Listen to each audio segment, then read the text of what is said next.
We are in Khazir. This is one of the frontline positions around the ISIL-controlled city of Mosul.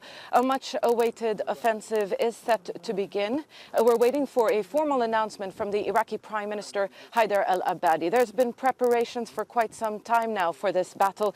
Troops have been massing around the city, and if we just move the camera to the right, you will see the city itself. It's Iraq's second largest city. An estimated 1 million people still live there under the control of ISIL. Iraqi Air Force dropped leaflets telling the people that, quote, victory is near, and telling them not to worry, to avoid ISIL positions, stay in their homes, seal their windows. According to officials, the battle plans really have been drawn up to make sure that civilians are protected and not caught in the crossfire. Now, ISIL has been fortifying its positions, and for some time now, we understand that they have dug a trench around the city, and we also understand that they plan to light fire once the offensive begins, because the smoke will obscure the vision of the aircraft, and we can actually hear the coalition aircraft in the sky. Artillery bombardment targeted the eastern sections of Mosul city earlier today, but like I said, the offensive has still not begun in full swing.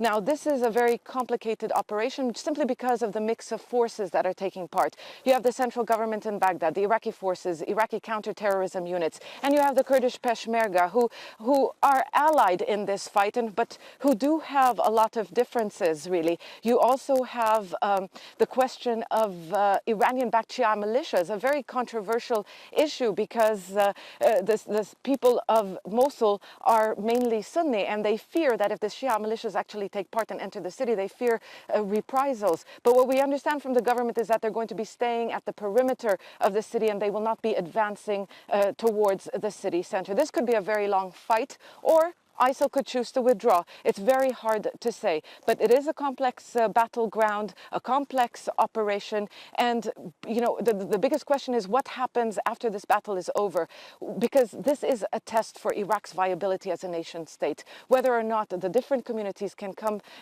back and live together as one. So a very crucial battle, and if ISIL does lose Mosul, it will be its biggest defeat yet in Iraq.